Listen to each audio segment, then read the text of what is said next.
studio production begins in 5, 4, 3, 2.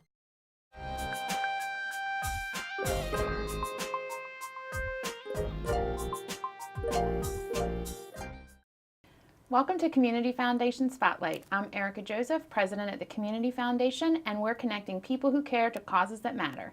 And we have Kate Bliley, who's the Community Outreach Coordinator for Junior Achievement of the Lower Eastern Shore. Welcome. Thank you for having me. I said Lower Eastern Shore, it's actually Eastern Shore, Eastern right? Shore, because yes. you all are reaching out beyond just Somerset, Wycomico, and Worcester County. We are. We also include Dorchester, Talbot, and Caroline counties as well. And that is quite an undertaking, considering that your mission is to reach kids throughout their experience in school and to provide them with a variety of services in the area of financial literacy. Tell me about JA and your mission here in our area. Yes, our mission is to provide free programs to the schools. We partner with the school district themselves, and we provide programs not only on financial literacy, but work readiness and entrepreneurship, and really getting kids ready for the workforce, preparing them to go out into the world with knowledge on how to handle their finances, both personally and from a business standpoint. And with all of the priorities that are in the school day, I'm sure that one of the questions that you get asked, certainly not from partners that you have because they already see the value and your volunteers, but if it's someone who's new to the program and they say, why JA? What do you tell them? Yep, that's a question we do get quite a bit. Really to increase graduation rate for students. We're helping them to see the relevancy of what they're learning in the classroom, whether it's math, social studies, and applying it to their daily life. We're also increasing awareness about STEM careers, as well as just careers in general in their backyard. You know, most students in elementary school will tell you 2 or 3 different jobs they want to have when they grow up, but we really want to expand their knowledge so they see a wealth of careers that are available to them. And so what does a program through Junior Achievement entail? So if I'm thinking about it as a potential volunteer, or if I'm listening as a parent and wondering when the JA volunteers come into the classroom, give me a little feel for what that experience That's is like. That's a great question.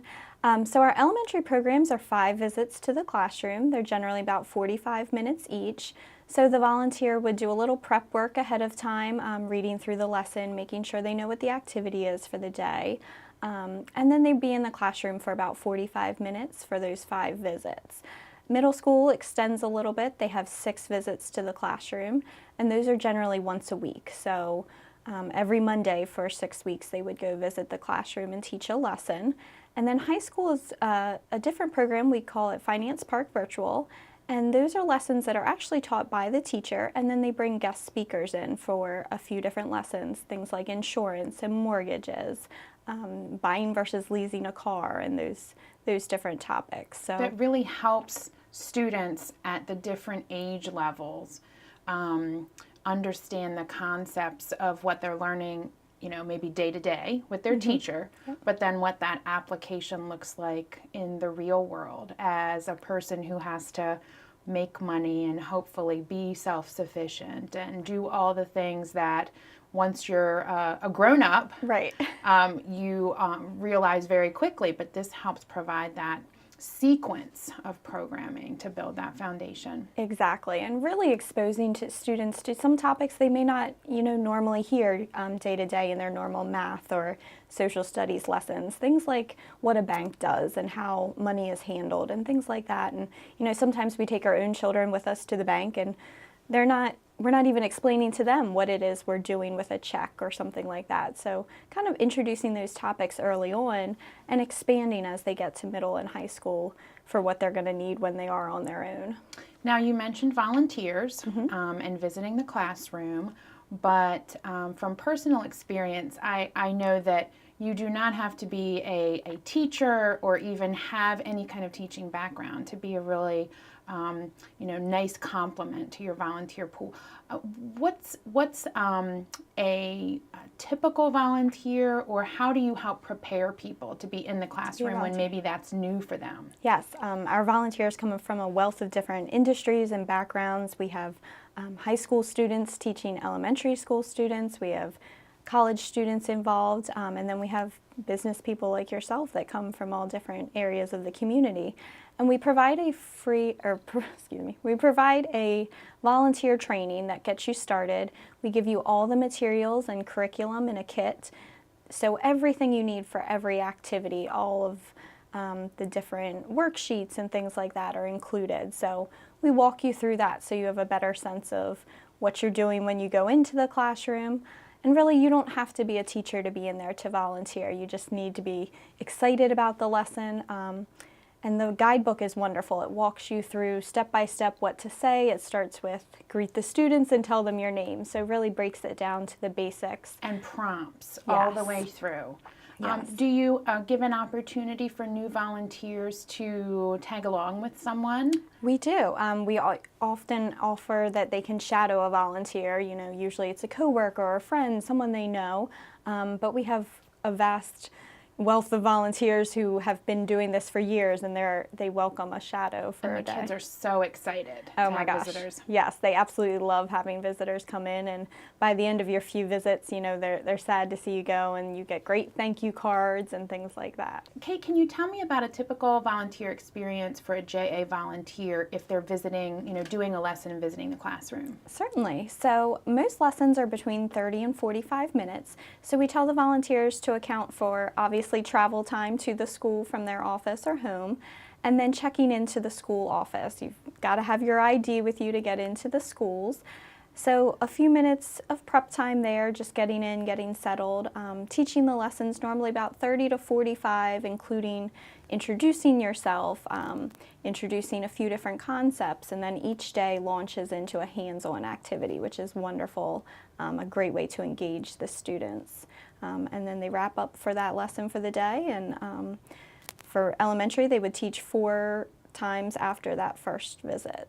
If a volunteer is coming through, is it 5 consecutive days? Is it throughout the month? How does that usually work? Well, there isn't exactly a usual situation. A lot of schools do request 5 consecutive days, but we do like to work with the volunteer schedule as well as the teachers. So sometimes it's once a week, sometimes it's 2 days one week, 3 days the next.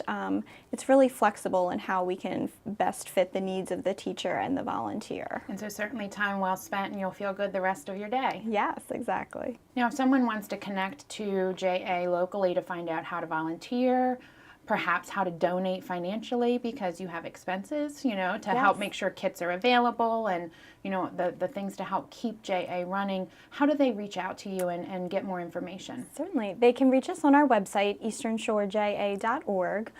We are on Facebook as well, Junior Achievement of the Eastern Shore. And our phone number for the office here in Salisbury is 410-742-8112. And your office is downtown Salisbury? Yes. Right? Yep. So we're right across from the library downtown. If you're in that parking lot there, you can look over and see JA's signage right there on the adjacent to the plaza. Now, I know that your schedule of activities and events is always full and always changing with new opportunities. But in the immediate term, what do you have coming up? Well, we have a very busy spring coming up with just general classes in the classroom, but we also have a job fair or a career fair coming up on March 28th, and that's going to be hosted at the Civic Center this year from 2 to 5 p.m. So that's open to the public. Job seekers can come in. We have over 30 employers available to talk about upcoming open positions. So. And have you done that in the past? We did it last year, and it was very successful. We had over 750 job seekers come. So if you happen to be viewing this after that date, then it's very possible to look on the horizon for next year to see if that's coming back again. Yep. Wonderful. Now, JA programming, you mentioned, starts at what grade? We have K through 12th. Specifically here in Wicomico County, we do 2nd, 3rd, 8th, and then high school. but it's really a variety of grades in all different counties. And each lesson is so tailored and gives an opportunity. I know I've found a couple of my own that are favorites Yes. that, you know, Yep. become really comfortable to do because you learn the material. But for anybody that's volunteered, I know the support that you all provide is so important and so appreciated to help empower us to feel comfortable in front of the students. Yes, and we certainly appreciate all our volunteers too, I know. Do you have opportunities for the end of this calendar year? I know that, you know, school will be, and then we'll start a new school year, which is always a big push for JA.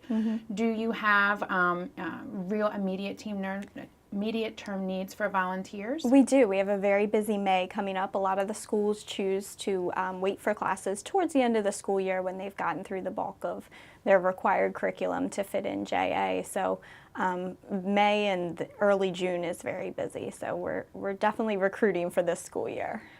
So in addition to individual contributors, you also do fundraisers throughout the year to support JA's programming. Can you tell me about some upcoming opportunities? Certainly. We have our annual golf tournament coming up on May 3rd. This year we'll be at the War Admiral course at Glen Riddle. So that's a great way to support JA by entering a team in the tournament, or we have hole sponsorships and some other sponsorships available for that tournament. So that's a great way to get involved, enjoy a nice day out on the golf course, and support our programs. And this is a long time event that you all have hosted. It is. This is our 32nd year hosting the golf tournament. So if anyone wants to get involved with that, either as a player, as a sponsor, how do they connect with you? They can email me directly at kate@easternshoreja.org, or they can give us a call in the office.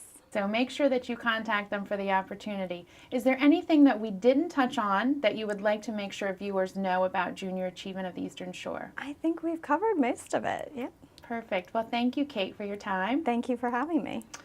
We've had Kate Bliley, who's the Community Outreach Coordinator for Junior Achievement of the Eastern Shore. Thanks for your time. You've been watching Community Foundation Spotlight, and we'll see you next time.